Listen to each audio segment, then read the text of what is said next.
Hello बच्चों, crash course में आज हम इकोसिस्टम के पार्ट 2 के बारे में डिस्कस करेंगे।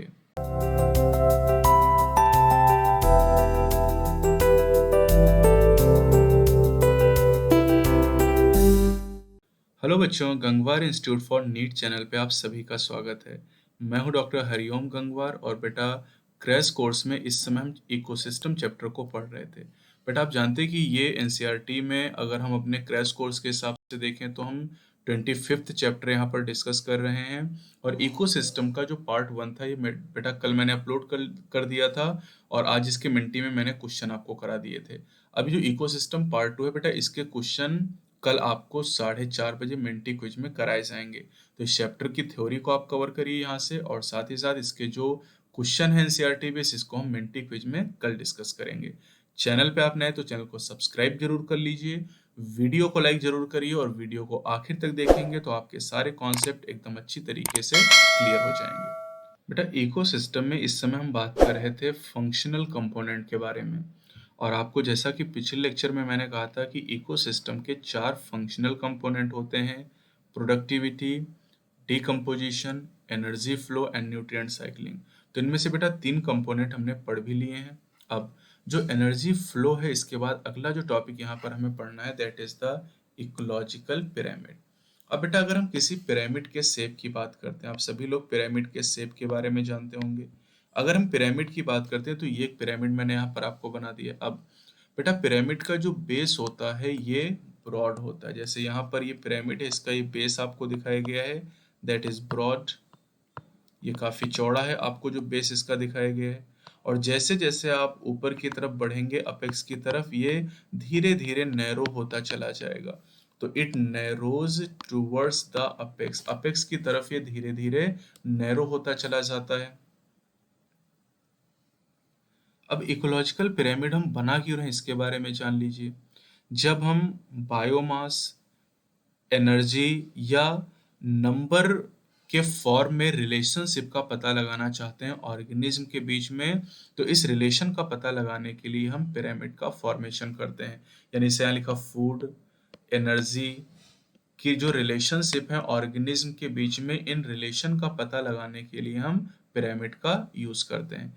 बेटा यहाँ पर जो अपर पार्ट होता है पिरामिड का, इसे अपेक्स कहा जाता है और लोअर पार्ट जो होता है इसे बेस कहा जाता है। तो ये चीज आप ध्यान रखिएगा। अब यहाँ पर एक चीज और है बेटा कि पिरामिड इन्वर्टेड भी हो सकता है। ये देखिए इन्वर्टेड पिरामिड है और ये वाला पिरामिड इसे कहेंगे upright pyramid. This is upright pyramid, सीधा, और ये इन्वर्टेड पिरामिड है। तो बेटा इन्वर्टेड पिरामिड को अगर आप देखेंगे तो बेस नीचे ही रहेगा, ये ध्यान रखिएगा। और यहाँ पर जो बेस है बेटा ये नैरो है और यहाँ पर जो अपेक्स है ये कैसा है, ये ब्रॉड हो जाएगा। तो ये बात ध्यान रखिएगा, नीचे वाला हिस्सा ही बेस कहलाएगा, ऊपर वाला हिस्सा अपेक्स कहलाएगा।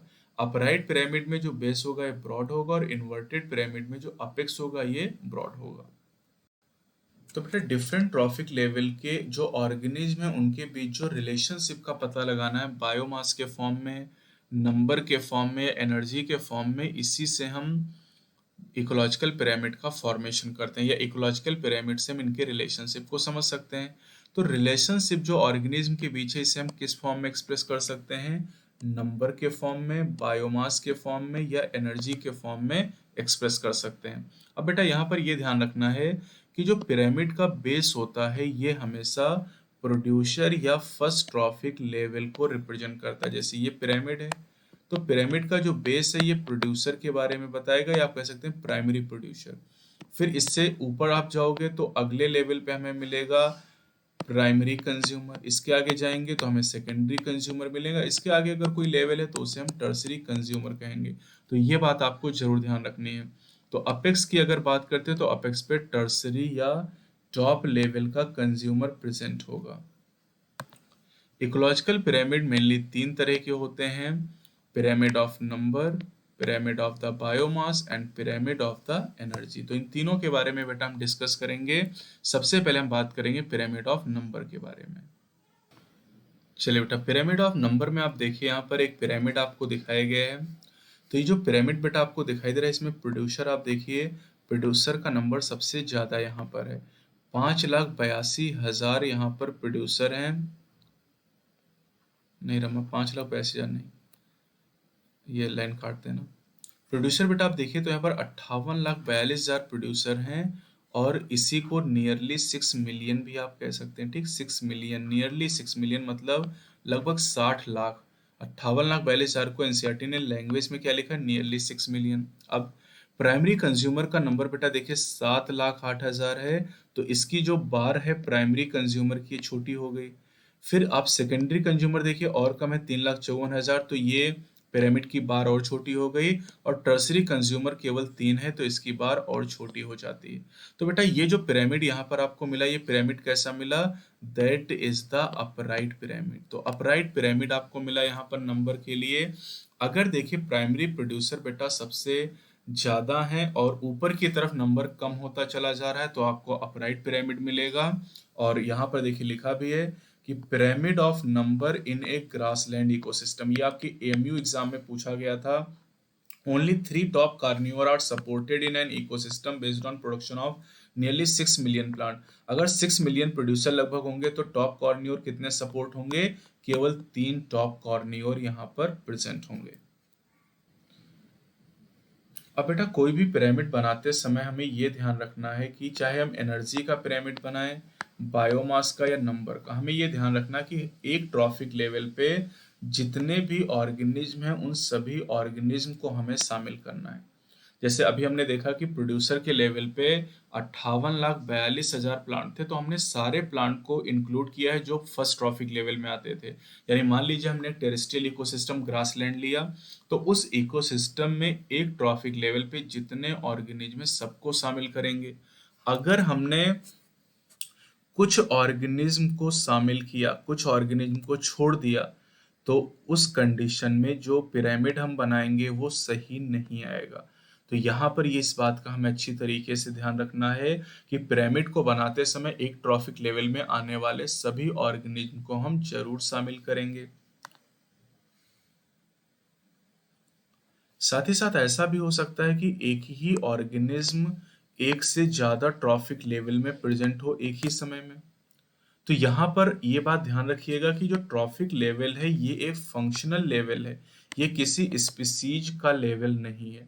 मतलब अगर हम बर्ड की बात करें तो बर्ड भी सेकेंड ट्रॉफिक लेवल में हो सकती है, फिश की बात करें तो फिश भी सेकेंड ट्रॉफिक लेवल में हो सकती है। तो हम ये नहीं कह सकते कि second trophic level bird species का है, यहाँ पर फिश की स्पीसीज भी हो सकती हैं। यानी ट्रॉफिक लेवल एक फंक्शनल लेवल है, इस बात को ध्यान रखना है। तो बेटा एक स्पीसीज एक ही समय में एक से ज्यादा ट्रॉफिक लेवल में प्रेजेंट हो सकती है एक इकोसिस्टम में एक ही समय में। जैसे अगर स्पैरो की बेटा बात करें, एक गौरैया चिड़िया है, और अगर ये सीड खाती है, फ्रूट खाती है, मटर के दाने खाती है, तो ये प्राइमरी कंज्यूमर कहलाएगी, यानी सेकेंड ट्रॉफिक लेवल में इसे रखोगे आप। लेकिन बेटा यही गौरैया चिड़िया अगर इंसेक्ट को या वर्म को खाती है, तो आप इसे सेकेंडरी कंज्यूमर यानी थर्ड ट्रॉफिक लेवल पे प्लेस करोगे। ट्रॉफिक लेवल के बारे में बेटा पिछले टर्न पे मैंने आपको बता दिया था। तो अगर ट्रॉफिक लेवल आप नहीं जानते तो पिछली वीडियो आप देखिएगा, उसमें आपको ट्रॉफिक लेवल के बारे में पता चल जाएगा। अब बेटा ज्यादातर इकोसिस्टम की अगर हम बात करें तो जो पिरामिड नंबर के होते हैं, एनर्जी के होते हैं और बायोमास के होते हैं, ये अपराइट होते हैं। इसका मतलब क्या बेटा, अपराइट पिरामिड का मतलब है, देखिए बेस पे प्रोड्यूसर होता है, तो अपराइट होने का मतलब बेस ब्रॉड है, यानी प्रोड्यूसर का जो नंबर है या बायोमास है ये हर्बी और की तुलना में ज्यादा होगा, और हर्बी और का नंबर और बायोमास जो है वो कार्निवोर की तुलना में ज्यादा होगी। इसी तरह से एनर्जी की अगर हम बात करते हैं तो लोअर लेवल पे जो एनर्जी होगी वो हायर ट्रॉफिक लेवल की तुलना में हमेशा ज्यादा होगी। लेकिन बेटा यहाँ पर अगर हम बायोमास और नंबर के पिरामिड की बात करें तो कुछ एक्सेप्शन भी होते हैं। यहाँ पर कहा गया ज्यादातर पिरामिड जो होते हैं वो अपराइट होते हैं, लेकिन कुछ एक्सेप्शन भी हैं। जैसे मान लेते हैं कि एक बिग ट्री है, एक पेड़ है और उसके ऊपर बहुत सारे इंसेक्ट रहते हैं। तो अगर एक पेड़ है और उसके ऊपर इंसेक्ट बहुत सारे रहते हैं, तो बेटा जब पिरामिड आप बनाओगे तो पेड़ प्रोड्यूसर है, तो इसको बेस पे रखोगे, और ये केवल एक है और इंसेक्ट बहुत सारे हैं, तो इंसेक्ट का नंबर ज्यादा होगा। तो अगर हम ट्री डोमिनेटेड इकोसिस्टम की बात करते हैं तो वहां पर पिरामिड कैसा मिलेगा, इन्वर्टेड मिलेगा, क्योंकि ट्री एक है तो बेस यहाँ पर जो है ये नैरो हो जाएगा, और इंसेक्ट ज़्यादा है तो उनका नंबर ज़्यादा होगा, और बेस पे हमेशा प्राइमरी प्रोड्यूसर को रखते हैं और अपेक्स की तरफ हम कंज्यूमर को प्लेस करते हैं। तो अगर एग्जाम में आपसे पूछा जाए ट्री डोमिनेटेड इकोसिस्टम के बारे में, तो ट्री डोमिनेटेड इकोसिस्टम में जो पिरामिड है नंबर का, ये हमेशा इन्वर्टेड आएगा। इसी तरह बेटा पिरामिड ऑफ बायोमास की अगर बात करें सी में, ध्यान से पढ़िएगा, ठीक है। अगर बायोमास का पिरामिड सी में देखें तो ये जनरली इन्वर्टेड होगा, क्योंकि इसका रीजन ये है कि जो फिशेस का बायोमास है ये फाइटोप्लैंक्टन से ज्यादा होगा बेटा। पिछले टर्न पे आपने देखा कि बेटा जो फाइटोप्लैंक्टन होते हैं वो प्रोड्यूसर होते हैं, और प्रोड्यूसर को बेस पे रखोगे आप। अब बेस पे प्रोड्यूसर है बेटा फाइटोप्लैंक्टन, और इनका बायोमास फिशेस के बायोमास की तुलना में कम है। तो फिशेज कंज्यूमर है तो कंज्यूमर का बायोमास बेटा ज्यादा है, और फाइटोप्लैंक्टन का बायोमास कम है, तो ये जो पिरामिड आपको मिलेगा कैसे मिलेगा, इन्वर्टेड मिलेगा। दो बातें ध्यान रखनी, ट्री डोमिनेटेड इकोसिस्टम में जो बायोमास नंबर का है वो इन्वर्टेड होगा, और एक्वेटिक इकोसिस्टम में जो पिरामिड ऑफ बायोमास है ये इन्वर्टेड होगा। चलिए बेटा इस फिगर को देखिए, पिरामिड ऑफ बायोमास आपको दिखाया गया है। यहाँ पर आप देख सकते हैं कि ये जो पिरामिड आपको दिखाया गया बेटा, ये अपराइट पिरामिड आपको दिखाया गया, इसका शेप ऐसा बनेगा। अब यहाँ पर आप देखिए जो प्राइमरी प्रोड्यूसर है बेटा उनका नंबर कितना है, 809 नंबर ने इनका बायोमास दिया गया है ड्राई वेट किलोग्राम पर मीटर स्क्वायर में। तो प्राइमरी प्रोड्यूसर 809 है, फिर प्राइमरी कंज्यूमर का बायोमास कितना है, 37 किलोग्राम पर मीटर स्क्वायर। सेकेंडरी कंज्यूमर 11 है, और टर्सरी कंज्यूमर 1.5 किलोग्राम पर मीटर स्क्वायर है। तो अगर बेटा लोअर से हायर ट्रॉफिक लेवल की तरफ जाते समय बायोमास या नंबर घटता है तो इससे अपराइट पिरामिड का फॉर्मेशन होता है, और अगर घटता है तो इन्वर्टेड पिरामिड का फॉर्मेशन होता है। अब बेटा यहाँ पर आपको दिखाया गया inverted pyramid of biomass. Small standing crop of phytoplankton support large standing crop of जूप्लैंक्टन। यहाँ पर आप देख सकते हैं कि जो फाइटोप्लैंक्टन प्राइमरी प्रोड्यूसर है इनकी स्टैंडिंग क्रॉप केवल 4 है, और जो प्राइमरी कंज्यूमर चाहे वो जू प्लैंक्टन हो या फिशेज हो उनका जो बायोमास है वो ज़्यादा है। तो अगर मैंने आपसे क्या कहा कि अगर प्रोड्यूसर की तुलना में कंज्यूमर का बायोमास या जो नंबर है वो ज़्यादा होगा, तो उस केस में पिरामिड कैसा बनेगा, इन्वर्टेड पिरामिड बनेगा। तो ये दो तरह की पिरामिड हमने पढ़ लिए, बायोमास का पिरामिड और नंबर का पिरामिड। अब बात करते हैं एनर्जी के पिरामिड के बारे में। अब बेटा हमें ये ध्यान रखना है कि एनर्जी का पिरामिड हमेशा अपराइट होता है, ये कभी भी इन्वर्टेड नहीं हो सकता, कैन नेवर बी इन्वर्टेड। और इसका रीजन भी है कि जब कभी भी एनर्जी का फ्लो होगा एक पर्टिकुलर ट्रॉफिक लेवल से अगले ट्रॉफिक लेवल तक, तो आप जानते हैं कि केवल 10% एनर्जी ट्रांसफर होती है, 90% एनर्जी का लॉस हो जाता है हीट के फॉर्म में। तो इसका मतलब यहाँ पर यह है कि जो ट्रॉफिक लेवल है, जो लोअर ट्रॉफिक लेवल है उस पे एनर्जी का लेवल ज़्यादा होगा, हायर ट्रॉफिक लेवल पे एनर्जी का लेवल कम होगा, और अगर प्रोड्यूसर के लेवल पे एनर्जी ज़्यादा है कंज्यूमर के लेवल पे कम है, तो पिरामिड कैसा बनेगा, अपराइट पिरामिड बनेगा। बेटा देखिए बायोमास और जो नंबर के पिरामिड है उनके डेटा आपको याद करने पड़ेंगे, लेकिन जो एनर्जी के पिरामिड है उसमें आपको याद नहीं करना, क्योंकि यहाँ पर 10% लॉ एप्लीकेबल होता है। देखिए प्रोड्यूसर के लेवल पे अगर 10,000 जूल एनर्जी है तो प्राइमरी कंज्यूमर के लेवल पे केवल 10% एनर्जी का ट्रांसफर होगा, और 10,000 का 10% निकालेंगे तो 1,000 आ जाएगा। अब प्राइमरी कंज्यूमर से सेकेंडरी कंज्यूमर के लेवल पे 10% एनर्जी का ट्रांसफर होगा, 1,000 का 10% 100 आ जाएगा, और सेकेंडरी कंज्यूमर से 10% एनर्जी का ट्रांसफर होगा टर्सरी कंज्यूमर तक, और बेटा 100 का 10% 10 हो जाएगा। तो आप देख रहे हैं कि यहाँ पर लगातार आप लोअर से हायर ट्रॉफिक लेवल पर जा रहे हैं और एनर्जी का लेवल घट रहा है, तो यहाँ पर आपको अपराइट पिरामिड मिल जाएगा।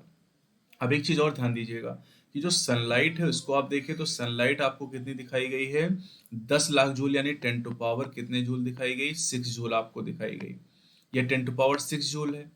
और अगर सनलाइट 10 टू पावर 6 जूल है तो प्रोड्यूसर के लेवल पे आप देखिए 10 टू पावर 4 जूल एनर्जी है।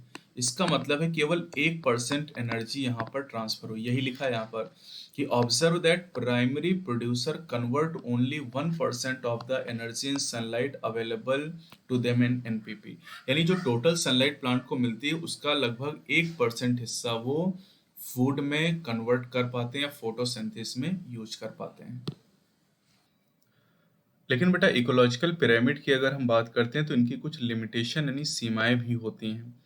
तो यहाँ पर क्या-क्या लिमिटेशन है, क्या-क्या कमियां हैं इकोलॉजिकल पिरामिड की, इसके बारे में हम डिस्कस करेंगे। जैसे सबसे पहली कमी क्या है कि जो इकोलॉजिकल पिरामिड होते हैं बेटा, ये उस स्पीसीज को कंसिडर नहीं करते हैं जो स्पीसीज दो या दो से ज्यादा ट्रॉफिक लेवल में है। जैसे स्पैरो की बात करें, जब वो सीड को खाती है तो बेटा सेकेंड ट्रॉफिक लेवल में होती है, और अगर वो किसी इंसेक्ट को खाती है तो थर्ड ट्रॉफिक लेवल में होती है। तो ऐसी स्पीसीज को यहाँ पर हम शामिल नहीं कर सकते हैं। दूसरी लिमिटेशन क्या है बेटा कि पिरामिड को बनाने के लिए हमने सिंपल फूड चेन को एज्यूम किया था, लेकिन सिंपल फूड चेन लगभग नेचर में पाई ही नहीं जाती हैं। तो फूड चेन नेचर में एग्जिस्ट ही नहीं करती सिंपलेस्ट, और इनके आधार पे हम पिरामिड बनाते हैं। और फूड वेब नेचर में एग्जिस्ट करते हैं, जबकि हम फूड वेब के आधार पे पिरामिड नहीं बना सकते हैं। तो किसी पिरामिड के अंदर हम फूड वेब को एकोमोडेट नहीं कर सकते, जबकि फूड वेब एक्चुअली एग्जिस्ट करते हैं।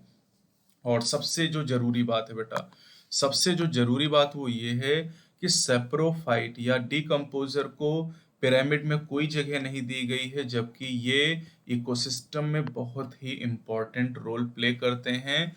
तो डीकम्पोजर को कोई जगह पिरामिड में नहीं दी गई। पिरामिड आप बनाते हो उसमें प्रोड्यूसर को रखा गया है, कंज्यूमर को रखा गया, लेकिन डीकम्पोजर को कोई जगह नहीं दी गई है। चलिए बेटा, अगला टॉपिक यहाँ पर है इकोलॉजिकल सक्सेशन, जो काफी इंपॉर्टेंट यहाँ पर बेटा, यहाँ से क्वेश्चन पूछे जाते हैं। अब बेटा अगर हम किसी पॉपुलेशन की बात करते हैं जिसके बारे में आपने पिछले चैप्टर में पढ़ा था, और कम्युनिटी की बात करते हैं, तो पॉपुलेशन या कम्युनिटी का जो रिस्पॉन्स होता है इन्वायरमेंट के प्रति, ये रिस्पॉन्स लगातार चेंज होता रहता है। अब यहाँ पर कम्युनिटी के एक रिस्पॉन्स के बारे में और हम डिस्कस करेंगे। तो पहली चीज तो आप ये समझिए कि जो इकोलॉजिकल सक्सेशन है, this is a characteristic of the community. ये कम्युनिटी का कैरेक्टर है, ये पहली चीज आपको ध्यान रखना है। अब सभी कम्युनिटी का एक इम्पॉर्टेंट कैरेक्टर ये होता है कि उनका जो कंपोजिशन है, वहाँ पर जो जातियां हैं और उनका जो स्ट्रक्चर यानी संरचना है, ये लगातार बदलती रहती है इन्वायरमेंट बदलने के साथ साथ। यानी जैसे जैसे इन्वायरमेंट में चेंज होता वैसे वैसे कम्युनिटी का स्ट्रक्चर और कंपोजिशन बदलता रहता है। अब ये जो चेंज होता है ये ऑर्डरली यानी एक निश्चित क्रम में होता है और सिक्वेंशियल होता है, parallel with the change in the physical environment. यानी जिस तरीके से एनवायरनमेंट बदलता उसी आधार पे कम्युनिटी के स्ट्रक्चर और कंपोजिशन में भी बदलाव होता रहता है। अब इन चेंजेस से फाइनली एक ऐसी कम्युनिटी बनती है जो नियर इक्विलिब्रियम में होती है एनवायरनमेंट के साथ, और जो इक्विलिब्रियम वाली स्टेज होती है कम्युनिटी की, उसे क्लाइमैक्स कम्युनिटी का नाम दिया जाता है। अब बात करते हैं बेटा डेफिनेशन के बारे में कि सक्सेशन है क्या। ग्रेजुअल मतलब धीरे धीरे, और फेयरली प्रिडिक्टेबल यानी जिसका हम अंदाजा लगा सकें। तो धीरे धीरे और ऐसा चेंज जिसका हम अंदाजा लगा सकते हैं, ये जब किसी एरिया में होता है तो इसी को हम इकोलॉजिकल सक्सेशन कहते हैं। तो gradual and Fairlie predictable change in the species composition of A given area is called ecological succession. तो किसी एरिया में जो जातियां हैं, उन जातियों में धीरे धीरे होने वाला जो परिवर्तन है जिसका अंदाजा हम लगा सकते हैं, इसी को सक्सेशन कहते हैं। अब बेटा सक्सेशन के दौरान कुछ ऐसी स्पीसीज होती हैं जो उस एरिया में कॉलोनाइज करती है, मतलब उस एरिया में रहना शुरू करती हैं और उनकी पॉपुलेशन बढ़ती है, जबकि पॉपुलेशन दूसरी जातियों की पॉपुलेशन कम हो सकती है और डिसअपीयर भी हो सकती है। मतलब कुछ जातियां नई आती हैं और कुछ पुरानी जातियां खत्म भी हो जाती हैं। सक्सेशन का जो पूरा सीक्वेंस होता है, जो एंटायर सीक्वेंस होता है कम्युनिटीज का, उस पूरे सीक्वेंस को सीयर या शेयर का नाम दिया जाता है। ठीक, सीयर या शेयर्स कह सकते हैं। अब यहाँ पर बेटा हर एक इंडिविजुअल कम्युनिटी को सेरल स्टेज या सेरल कम्युनिटी के नाम से जाना जाता है, और जो फाइनल कम्युनिटी होती है उसे क्लाइमैक्स कहा जाता है, और जो शुरुआत करने वाली होती है उसे पायनियर कम्युनिटी के नाम से जाना जाता है। तो जैसे जैसे हम बेटा सरल स्टेज में आगे की तरफ बढ़ते जाते हैं, वैसे वैसे क्या क्या चेंज आते हैं, change in the diversity of the species of organism, यानी स्पीसीज डाइवर्सिटी बदलती है सक्सेशन में आगे जाने पर। Increase in the number of species, species का नंबर बढ़ता है, ऑर्गेनिज्म का नंबर बढ़ता है और साथ ही साथ टोटल बायोमास भी इंक्रीज करता है। तो ये इंपॉर्टेंट है कि सक्सेशन के दौरान क्या क्या चेंजेस होते हैं। बेटा दुनिया भर में आज जितनी भी कम्युनिटी हमें दिखाई देती हैं, ये सक्सेशन के द्वारा बनी है, और पिछले लाखों वर्षों के दौरान जो सक्सेशन हुआ है उसी के द्वारा इन कम्युनिटीज का फॉर्मेशन हुआ है। अगर हम लाइफ की ओरिजिन की बात करें तो जब लाइफ की ओरिजिन इस अर्थ पे हुई उस समय सक्सेशन और इवोल्यूशन दोनों एक दूसरे के पैरेलल प्रोसेस हुआ करते थे, यानी सक्सेशन भी चल रहा था और इवोल्यूशन भी हो रहा था। इवोल्यूशन में नई नई जातियों का विकास होता है और सक्सेशन के दौरान जो कम्युनिटी का स्ट्रक्चर है उसमें बदलाव होते हैं। अब बेटा सक्सेशन की शुरुआत कहाँ से होती है ये जान लीजिए।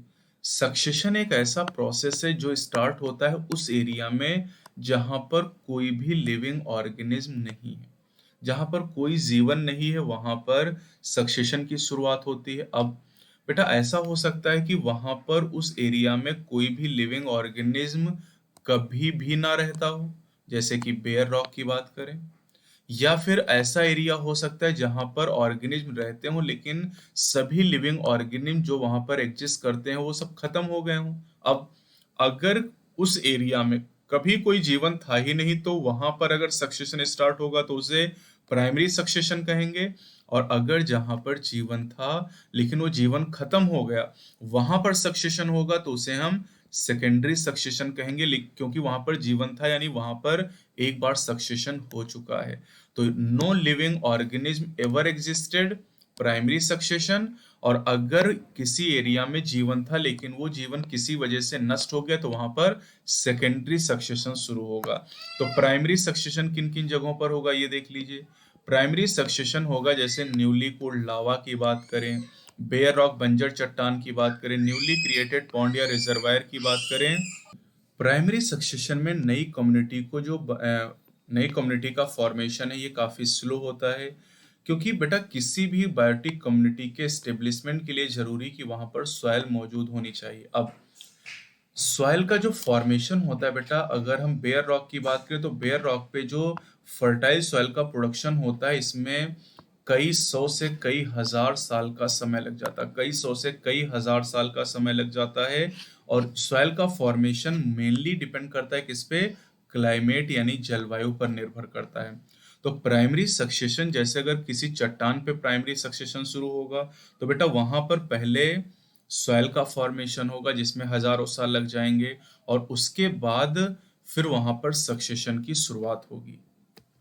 बेटा सेकेंडरी सक्सेशन की शुरुआत उस जगह पर होती है जहां पर कोई पहले नेचुरल बायोटिक कम्युनिटी थी, मतलब पहले जीवन था वहां पर, लेकिन किसी वजह से वहां पर लाइफ डिस्ट्रॉय हो गई और अब वहां पर कोई जीवन नहीं है। तो अब अगर वहां पर सक्सेशन शुरू होगा तो उसे हम सेकेंडरी सक्सेशन कहेंगे। जैसे अबंडेंट फॉर्म यानी खेती करने लायक जमीन थी जिसे छोड़ दिया गया, पहले वहां खेती होती थी मतलब वहां पर जीवन था, लेकिन जब उस जमीन को छोड़ दिया गया, खेती नहीं की जाने लगी तो बंजर हो गई, अबंडेंट फार्मलैंड। तो वहां पर अगर फिर से नए प्लांट उगना शुरू करेंगे that is secondary succession. Burn और कट फॉरेस्ट, एक ऐसा जंगल जिसमें आग लगा दी गई या काट दिया गया, वहां पर सारा जीवन खत्म हो गया। अब अगर वहां पर सक्सेशन स्टार्ट होगा तो उसे सेकेंडरी कहेंगे। और ऐसी कोई जगह जहां पर बाढ़ आने की वजह से सारा जीवन खत्म हो गया, अब अगर वहां पर सक्सेशन स्टार्ट होगा तो उसे सेकेंडरी सक्सेशन कहा जाएगा। बेटा चूंकि सेकेंडरी सक्सेशन में सॉइल या सेडिमेंट पहले से मौजूद होता है इसलिए सेकेंडरी सक्सेशन हमेशा प्राइमरी सक्सेशन की तुलना में फास्टर होता है, क्योंकि बेटा जो प्राइमरी सक्सेशन है वहां पर सॉइल का फॉर्मेशन होता है, सेकेंडरी में पहले से सॉइल मौजूद है इसलिए इसका रेट तेज होता है। अब बेटा यहाँ पर एक चीज ध्यान रखनी की जब हम इकोलॉजिकल सक्सेशन पढ़ते हैं तो हम ज्यादातर यहाँ पर फोकस करते हैं वेजिटेशन में होने वाले चेंजेस के ऊपर, लेकिन हमें ये ध्यान रखना है कि जैसे जैसे वेजिटेशन में चेंजेस होंगे वैसे वैसे फूड में और शेल्टर में चेंज होगा, और इससे एनिमल का टाइप भी बदलता जाएगा। यानी सक्सेशन के दौरान वेजिटेशन में चेंज आएंगे, वेजिटेशन में चेंज आएंगे तो एनिमल में भी चेंज आएंगे। तो इसका मतलब ये कि जैसे-जैसे सक्सेशन आगे की तरफ बढ़ता है, वैसे-वैसे number and type of animal and decomposer also changes. Succession में चेंज जब होते हैं तो type of plant, type of animal and type of decomposer सभी चेंज होते हैं।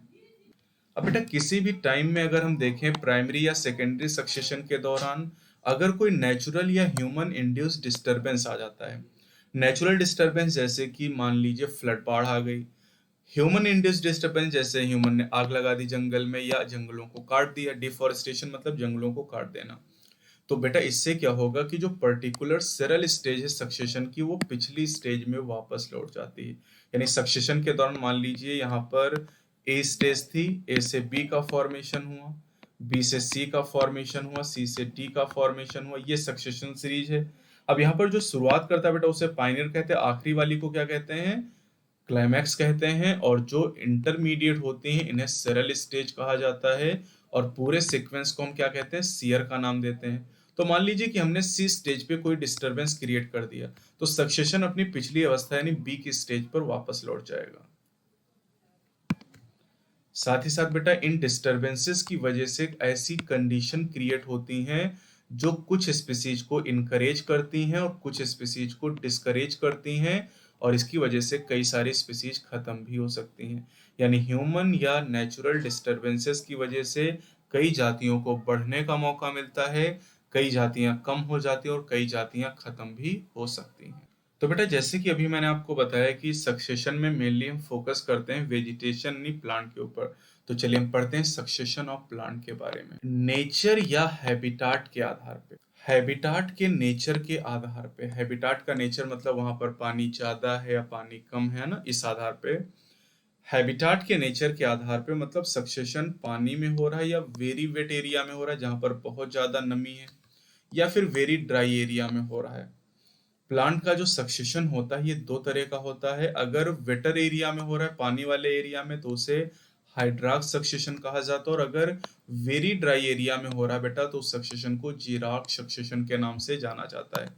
हाइड्राक सक्सेशन वेट एरिया से स्टार्ट होता है और यहाँ पर जो सक्सेशनल सीरीज होती है वो हाइड्रिक टू मीजिक कंडीशन की तरफ मूव करती है। हाइड्रिक का मतलब वाटर वाली कंडीशन से, मीजिक मतलब मीडियम वाटर कंडीशन की तरफ मूव करती है। जबकि जीरार्क सक्सेशन की बात करें बेटा तो यहाँ पर ये ड्राई एरिया में प्लेस होता है और यहाँ पर सक्सेशनल सीरीज जेरिक टू मीजिक कंडीशन की तरफ मूव करती है। जेरिक मतलब जहां पर पानी कम है और मेजिक मतलब जहां पर मीडियम वाटर है। तो बेटा आप चाहे हाइड्राक को देखिए और चाहे जीराक को देखिए, दोनों में ही अल्टीमेटली हम कहाँ पहुंचेंगे, मीजिक कंडीशन पर पहुंचेंगे। सक्सेशन शुरू चाहे हाइड्रिक में हो चाहे मीजिक में हो, लेकिन अल्टीमेटली हम कहाँ पहुंचेंगे, मीजिक कंडीशन में हम पहुंचेंगे। ये बात आपको ध्यान रखनी है। मीजिक का मतलब मीडियम वाटर कंडीशन, तो देखिए यहाँ लिखा है both hydria and Chirac succession lead to medium water condition that is basic condition, neither too dry nor too wet, यानी ना तो बहुत ही जेरिक कंडीशन होंगी ना ही हाइड्रिक कंडीशन होंगी। इस बात पे आपको ध्यान देना है। अब बेटा सक्सेशन के दौरान जो स्पीसीज सबसे पहली बार बंजर जमीन पर, बंजर एरिया में ग्रो करती है उस स्पीसीज को पायनियर स्पीसीज कहा जाता है। अब अगर बेटा कोई प्राइमरी सक्सेशन है जो चट्टान के ऊपर हो रहा है तो वहां पर जो लाइकेन होते हैं इन्हें पायनियर कहा जाएगा, ठीक है। अगर रॉक पे सक्सेशन हो रहा है तो लाइकेन पायनियर होंगे। लाइकेन एसिड को सिक्रीट करते हैं जिससे चट्टानें डिसॉल्व होती हैं, चट्टानों की वेदरिंग होती है, चट्टानों की वेदरिंग होने से सॉइल का फॉर्मेशन होता है। तो अगर रॉक के ऊपर प्राइमरी सक्सेशन हो रहा है तो पायनियर लाइकेन होंगे। अब जब थोड़ी सी सॉइल बन जाएगी तो उस सॉइल में जो बहुत छोटे छोटे प्लांट हैं जैसे ब्रायोफाइट, ये ब्रायोफाइट अपने राइजोइड के द्वारा कम मिट्टी में भी अपनी पकड़ को बनाए रख सकते हैं। अब समय के साथ साथ ही जो ब्रायोफाइट है इनको रिप्लेस करके वहां पर हायर प्लांट आ जाएंगे और बहुत सारी सेवरल स्टेजेस के बाद अल्टीमेटली स्टेबल क्लाइमैक्स कम्युनिटी का फॉर्मेशन होगा। और ये जो क्लाइमैक्स कम्युनिटी है बेटा ये फॉरेस्ट क्लाइमैक्स कम्युनिटी यहाँ पर होगी। और क्लाइमैक्स कम्युनिटी तब तक स्टेबल रहेगी जब तक एनवायरनमेंट कांस्टेंट रहेगा। यानी इन्वायरमेंट के हिसाब से ही बेटा कम्युनिटी में चेंज होता है। तो अगर इन्वायरमेंट कांस्टेंट रहेगा तो क्लाइमैक्स कम्युनिटी भी कांस्टेंट रहेगी, और समय के साथ जो जीरोफिटिक हैबिटाट है ये मीजोफिटिक हैबिटाट में, यानी जहां पर कभी चट्टान हुआ करती थी वहां पर फॉरेस्ट का फॉर्मेशन हो जाएगा। अगर हम वाटर में प्राइमरी सक्सेशन की बेटा बात करें तो इसे हाइड्राक सक्सेशन कहेंगे। तो आपने देखा कि रॉक के ऊपर अगर प्राइमरी सक्सेशन होता है तो वहां पर पाइनियर कौन होता है, लाइकेन। वाटर में यानी हाइड्राक सक्सेशन में जो पाइनियर होते हैं बेटा ये फाइटोप्लैंक्टन होते हैं। अब फाइटोप्लैंक्टन बेटा पाइनियर है, समय के साथ इनको रिप्लेस कर दिया जाता है रूटेड सबमर्स प्लांट के द्वारा। इस सीक्वेंस आपको याद करना है। रूटेड सबमर्स प्लांट के बाद कौन आएगा, रूटेड फ्लोटिंग एंजियोस्पर्म आएंगे। इसके बाद फ्री फ्लोटिंग प्लांट आएंगे, उसके बाद रीड स्वैम्प स्टेज आएगी, फिर मार्श मीडो स्टेज आएगी, उसके बाद स्क्रब स्टेज आएगी, और फाइनली ट्रीज। ट्रीज का मतलब है फॉरेस्ट का फॉर्मेशन होगा। तो क्लाइमैक्स एक बार फिर से फॉरेस्ट होगा। तो बेटा आप देखिए कि समय के साथ में जो वाटर बॉडी है, यानी जो तालाब में सक्सेशन शुरू हुआ था, वाटर बॉडी लैंड में यानी फॉरेस्ट में चेंज हो गई, और जो रॉक थी वो भी फॉरेस्ट में चेंज हुई थी। तो चाहे हाइड्राक सक्सेशन हो चाहे जीराक सक्सेशन हो, अल्टीमेटली फॉरेस्ट का ही फॉर्मेशन होता है। ये तो बात हो गई प्राइमरी सक्सेशन के बारे में। अब बात करते हैं सेकेंडरी सक्सेशन की। सेकेंडरी सक्सेशन में जो पाइनियर स्पीसीज होती है वो पाइनियर स्पीसीज डिपेंड करती है कंडीशन ऑफ सॉइल के ऊपर, अवेलेबिलिटी ऑफ वाटर के ऊपर, साथ ही साथ इन्वायरमेंट के ऊपर डिपेंड करती है, और साथ ही सीड और अदर प्रोपिग्यूल प्रेजेंट। बेटा सीड अगर मौजूद होंगे तो सक्सेशन का रेट तेज हो जाएगा। अदर प्रोपिग्यूल का मतलब राइजोम, सकर, ये सब प्रोपिग्यूल होते हैं। वेजिटेटिव प्रोपिग्यूल अगर ये होंगे तो इसकी वजह से सक्सेशन का रेट ज्यादा हो जाएगा। अब चूंकि बेटा सेकेंडरी सक्सेशन में पहले से सॉइल मौजूद है, इसलिए सेकेंडरी सक्सेशन का रेट काफी तेज होता है, और इसलिए यहाँ पर क्लाइमैक्स का फॉर्मेशन जल्दी से हो जाता है। प्राइमरी सक्सेशन की तुलना में सेकेंडरी सक्सेशन में जो क्लाइमैक्स कम्युनिटी है वो जल्दी हमें मिल जाती है। अब बेटा प्राइमरी सक्सेशन की अगर बात करें तो प्राइमरी सक्सेशन स्लो प्रोसेस है। इसमें थाउजेंड ऑफ ईयर, मतलब यहाँ पर प्राइमरी सक्सेशन में हजारों साल का समय लग जाता है। हजारों साल का समय लगता है क्लाइमैक्स तक पहुंचने में। और साथ ही साथ बेटा यहाँ पर एक चीज आपको ध्यान रखनी है कि सक्सेशन शुरू कहीं पर भी हो, चाहे पानी में शुरू हो, चट्टान पे शुरू हो, लैंड पे शुरू हो, लेकिन अल्टीमेटली वहां पर क्लाइमैक्स सिमिलर होगा। यानी क्लाइमैक्स हमेशा फॉरेस्ट बनेगा, या आप कह सकते हैं कि हमेशा मेजिक कम्युनिटी का फॉर्मेशन होगा। तो प्राइमरी सक्सेशन की तुलना में सेकेंडरी सक्सेशन का जो रेट हो काफी तेज है। प्राइमरी सक्सेशन में हजारों ईयर का समय लगता है क्लाइमैक्स तक पहुंचने में। और मैंने कहा कि सक्सेशन कहीं से भी स्टार्ट हो, चाहे पानी में या लैंड में, लेकिन सिमिलर क्लाइमैक्स कम्युनिटी यानी मेजिक कंडीशन बनती। मेजिक का मतलब फॉरेस्ट का फॉर्मेशन होता है। जैसे यहाँ पर इस फिगर में आपको प्राइमरी सक्सेशन बेटा दिखाया गया है। तो चलिए जरा प्राइमरी सक्सेशन को यहाँ पर देखते हैं। इस प्राइमरी सक्सेशन में कौन कौन सी स्टेजेस आती हैं आपको याद, यानी सीक्वेंस में देखिए। पहले फाइटोप्लैंक्टन स्टेज, ये फाइटोप्लैंक्टन है। then submerged plant stage, submerged free floating plant stage, then reed swamp stage, marsh meadow stage, scrub stage और forest। तो ये एक एक्वेटिक इकोसिस्टम में यानी हाइड्रार्क प्राइमरी सक्सेशन का एग्जाम्पल है। ये फिगर आप अच्छी तरीके से याद रखेंगे, और यहाँ से जो सीक्वेंस है, पहले नंबर पे फाइटोप्लैंक्टन, ये दूसरे नंबर पे, तीसरे नंबर पे ये होगा, ये चौथे नंबर पे, ये पांचवें नंबर पे, ये छठे नंबर पर, और फाइनली फॉरेस्ट का फॉर्मेशन होगा बेटा। तो ये सीरीज आप अच्छी तरीके से याद रखिएगा। बेटा हम बात कर रहे थे इकोसिस्टम के फंक्शनल कंपोनेंट के बारे में। तो चार फंक्शनल कंपोनेंट बेटा मैंने आपको बताए थे, जिनमें तीन हम पढ़ चुके हैं, प्रोडक्टिविटी, डिकम्पोजिशन, एनर्जी फ्लो। चौथा बेटा फंक्शनल कंपोनेंट इकोसिस्टम का है, दैट इज न्यूट्रिएंट साइक्लिंग। अभी जो टॉपिक मैंने आपको पढ़ाया है इकोलॉजिकल सक्सेशन बेटा, वो कम्युनिटी का स्ट्रक्चर है, कम्युनिटी का करेक्टर है। जबकि इकोसिस्टम का चौथा फंक्शनल कंपोनेंट है न्यूट्रिएंट साइक्लिंग। अब इसको समझने के लिए पहले हम न्यूट्रिएंट की बात करते हैं। बेटा ऑर्गेनिज्म को लगातार सप्लाई चाहिए न्यूट्रिएंट की ग्रोथ करने के लिए, प्रजनन रिप्रोडक्शन करने के लिए, और अपने बॉडी के फंक्शन को रेगुलेट करने के लिए। अब न्यूट्रिएंट होते क्या बेटा, जैसे कार्बन हो गया, नाइट्रोजन हो गया, फास्फोरस हो गया, कैल्शियम हो गया, मैग्नीशियम हो गया, ये सब डिफरेंट टाइप के न्यूट्रिएंट हैं। और इनका जो न्यूट्रिएंट का जो अमाउंट होता है, ठीक है, न्यूट्रिएंट का जो अमाउंट होता है सॉइल के अंदर, सॉइल के अंदर जो न्यूट्रिएंट का अमाउंट होता है उसे स्टैंडिंग स्टेट कहते हैं। पिछले टर्म पे मैंने स्टैंडिंग क्रॉप पढ़ाया था कि एक ट्रॉफिक लेवल पे जो लिविंग मैटर का अमाउंट होता है उसे हम स्टैंडिंग क्रॉप कहते हैं।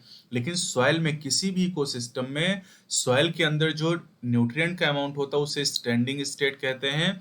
और स्टैंडिंग स्टेट अलग अलग इकोसिस्टम में अलग अलग होगा बेटा, और ये सीजनल बेसिस पर भी निर्भर करता है। जैसे एक तालाब की बात करूं, एक खेत की बात करूं, तो दोनों की स्टैंडिंग स्टेट अलग अलग होगी, क्योंकि खेत में किसान खाद डालेगा, और खाद डालेगा तो स्टैंडिंग स्टेट बढ़ जाएगी क्योंकि न्यूट्रिएंट का अमाउंट बढ़ जाएगा।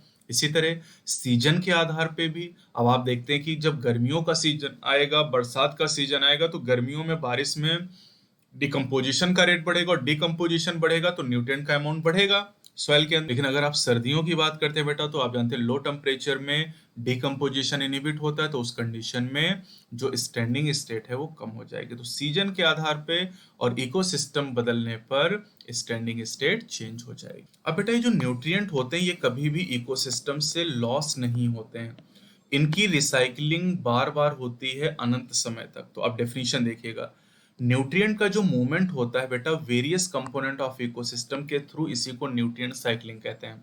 वेरियस कंपोनेंट क्या है, बायोटिक एंड एबायोटिक कंपोनेंट के थ्रू जो न्यूट्रिएंट का मूवमेंट होता है इसी को न्यूट्रिएंट साइक्लिंग कहते हैं। आप ऐसे ध्यान दीजिए, सॉइल के अंदर नाइट्रोजन मौजूद है, ये नाइट्रोजन प्लांट ने एब्जॉर्ब की और प्लांट के अंदर आ गई है।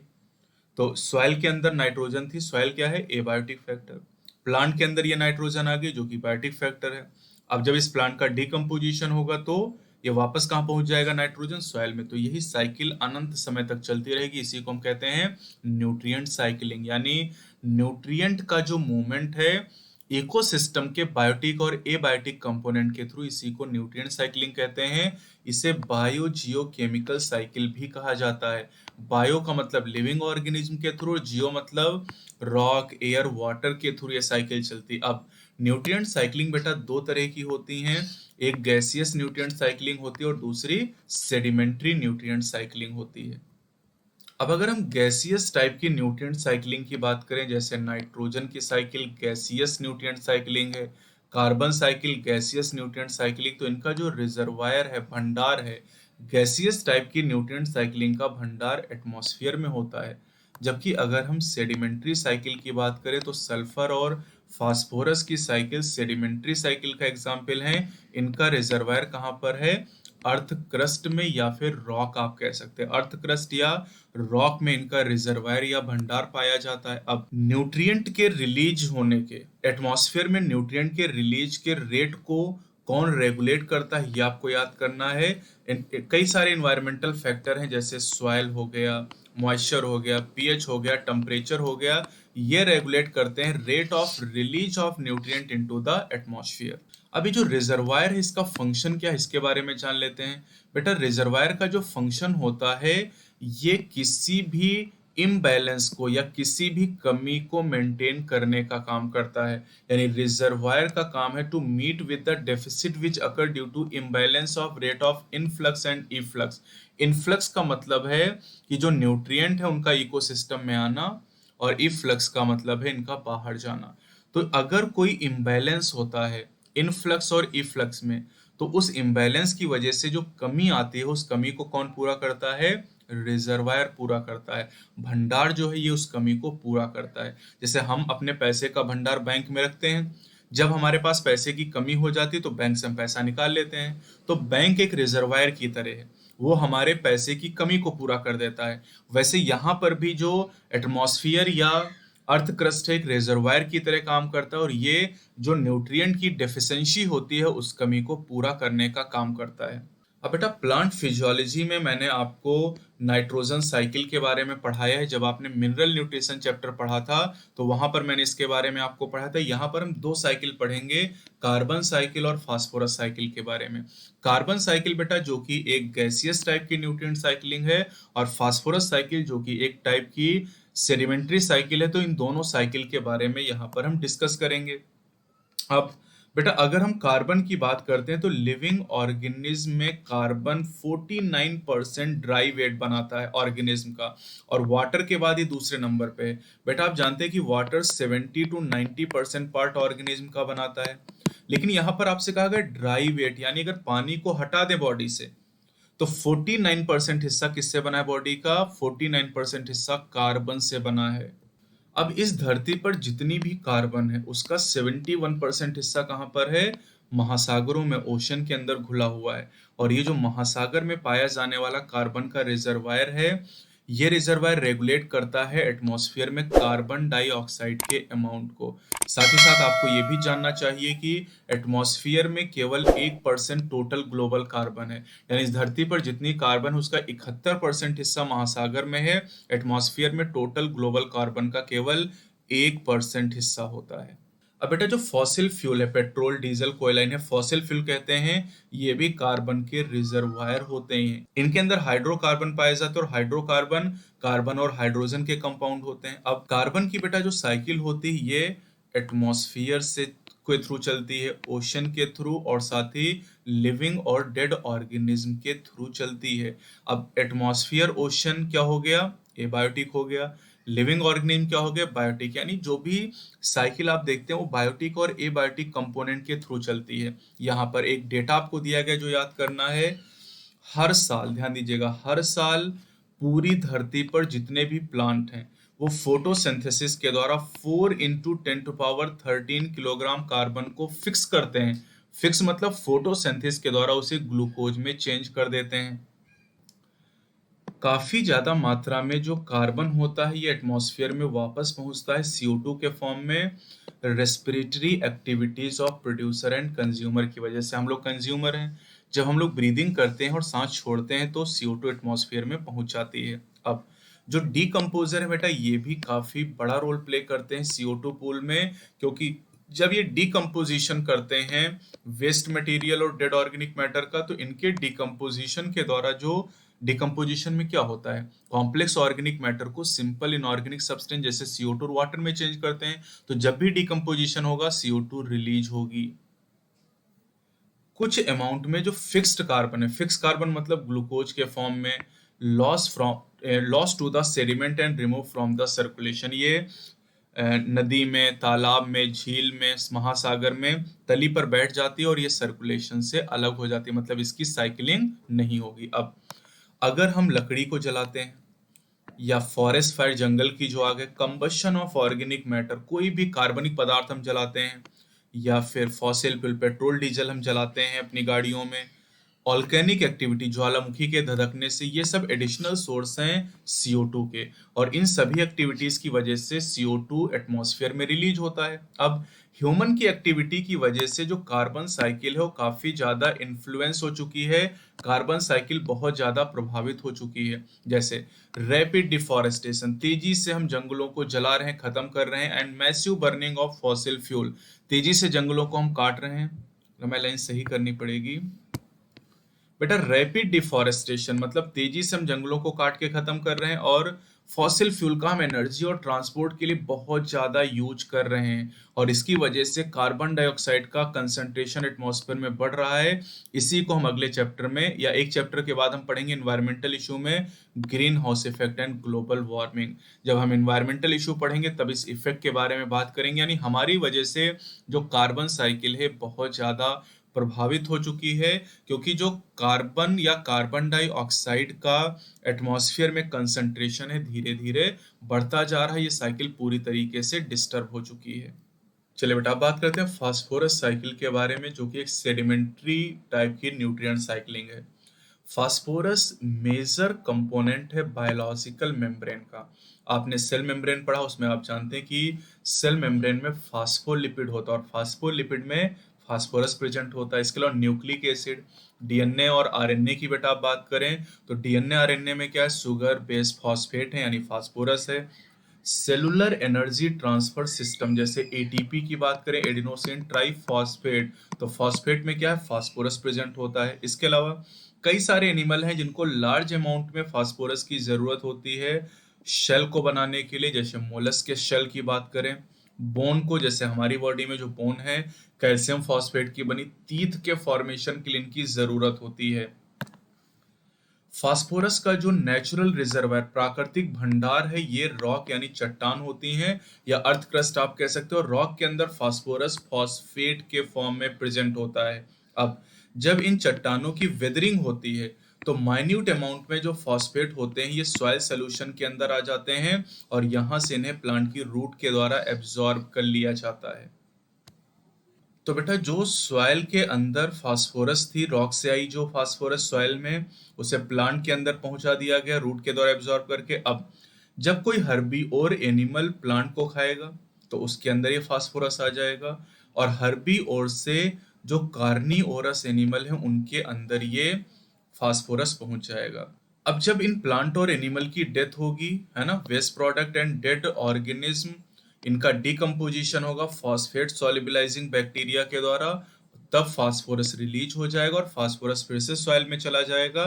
तो सॉइल से फास्फोरस चला था और वापस सॉइल के अंदर पहुंच गया, दैट इज न्यूट्रिएंट साइक्लिंग। अब यहाँ पर बेटा कार्बन साइकिल से अगर हम देखें तो कार्बन साइकिल में आपने देखा था रेस्पिरेटरी रिलीज होता था, लेकिन फास्फोरस साइकिल में रेस्पिरेटरी रिलीज नहीं होता है। यानी जब रेस्पिरेशन करते हैं तो CO2 तो रिलीज होता है, लेकिन फास्फोरस या फॉस्फेट रिलीज नहीं होता है। तो चलिए बेटा यहाँ पर फास्फोरस साइकिल आपको दिखाएगी, जरा इस फिगर को देखिएगा। ये बेटा रॉक आपको दिखाएगी, और रॉक में जब वेदरिंग होती है तो रॉक के अंदर जो फास्फोरस होता है वो कहाँ पर आ जाता है, सॉइल के अंदर आ जाता है। अब सॉइल से इस फास्फोरस को अपटेक किया जाता है, किसके द्वारा, प्रोड्यूसर के द्वारा। तो प्रोड्यूसर में फास्फोरस आ जाती है और कुछ फास्फोरस रन ऑफ यानी बह के नदियों में, तालाबों में, झीलों में पहुंच जाता है। अब जो प्रोड्यूसर में बेटा फास्फोरस है, जब प्रोड्यूसर को कंज्यूमर खाएगा तो कंज्यूमर में फास्फोरस आ जाएगा। कंज्यूमर की जब डेथ होगी बेटा तो डेट्राइटस बनेगा और डेट्राइटस में फास्फोरस आ जाएगा, और जब प्रोड्यूसर की डेथ होगी तो इससे भी डेट्राइटस का फॉर्मेशन होगा। लिटर फॉल का मतलब है कि प्रोड्यूसर से जो पत्तियां गिरेंगी, है ना, वो भी डेट्राइटस कहलाएंगी। अब डेट्राइटस का डीकम्पोजिशन होगा और इससे फास्फोरस कहाँ जाएगा, सॉइल में। तो सॉइल से हम लगातार इस तरीके से, सॉइल से आप देखिए इस तरीके से लगातार फास्फोरस का मूवमेंट होगा, इसी को हम न्यूट्रिएंट साइक्लिंग के नाम से जानते हैं। यहाँ पर सॉइल की बात करें तो बेटा वो एबायोटिक फैक्टर हो जाएगा। प्रोड्यूसर कंज्यूमर की बात करें तो ये बायोटिक फैक्टर का एग्जाम्पल हो जाएगा। बेटा कार्बन और फास्फोरस साइकिल में हमने एक अंतर देखा कि फास्फोरस साइकिल में रेस्पिरेटरी रिलीज नहीं होता है। दो और मेजर डिफरेंसेस होते हैं कार्बन और फास्फोरस साइकिल में। पहला, atmospheric input of phosphorus through rainfall is much smaller than carbon input। यानी जब बारिश होती तो एटमॉस्फेयर में जो कार्बन होता है ये पानी के साथ घुल के सॉइल में आ जाता है, लेकिन फास्फोरस में ऐसा इनपुट नहीं होता है। दूसरा, यहाँ पर जो गैसियस एक्सचेंज होता है ऑर्गेनिज्म और इन्वायरमेंट के बीच में, जो गैसियस एक्सचेंज होता है ऑर्गेनिज्म और इन्वायरमेंट के बीच में, ये कार्बन साइकिल में तो होता है, लेकिन फास्फोरस का गैसियस एक्सचेंज ऑर्गेनिज्म और इन्वायरमेंट के बीच में नेग्लिजिबल यानी ना के बराबर होता है। चलिए बेटा, तो इस चैप्टर के सबसे लास्ट टॉपिक को हम डिस्कस करते हैं, that is ecosystem services. Ecosystem service का मतलब क्या है? The product of ecosystem processes are named as ecosystem services।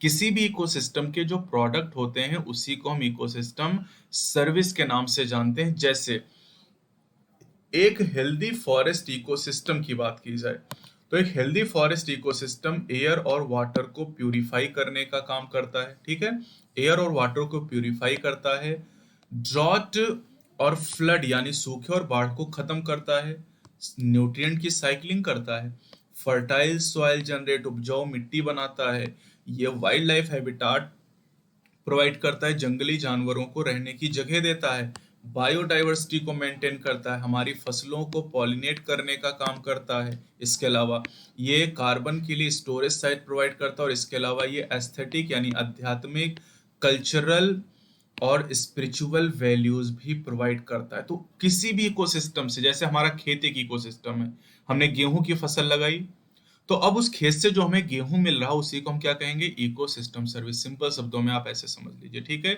एक तालाब एक इकोसिस्टम, उस तालाब के जो प्रोडक्ट, वहां से हमने मछलियां निकाली, मछलियों को खाने के लिए हम यूज कर रहे हैं, that is ecosystem service.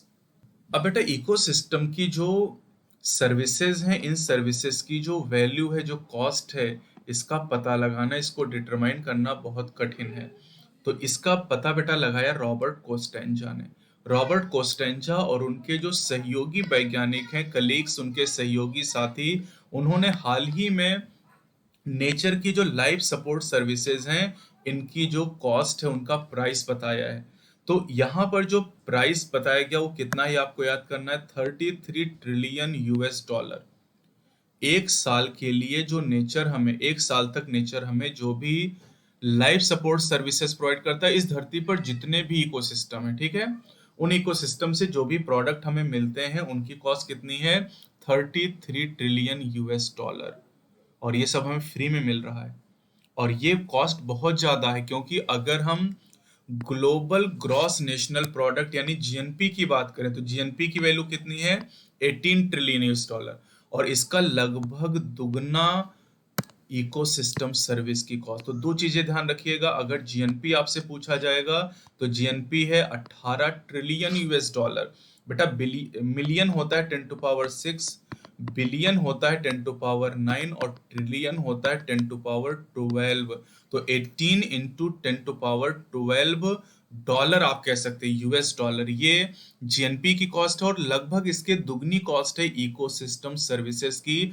Direct question आपसे पूछा जा सकता है। अब बेटा जो टोटल कॉस्ट इकोसिस्टम सर्विसेज की, इसमें सॉइल फॉर्मेशन के लिए अकेले 50% कॉस्ट जाती है, यानी 33 ट्रिलियन US डॉलर कॉस्ट है टोटल इकोसिस्टम सर्विसेज की। इसमें सॉइल फॉर्मेशन के लिए 16.5 ट्रिलियन US डॉलर आएगा। इसके अलावा रिक्रिएशन यानी पुनरुद्भवन के लिए और न्यूट्रिएंट साइकिलिंग के लिए, दोनों के लिए 10% होगा, या 10 से थोड़ा सा कम।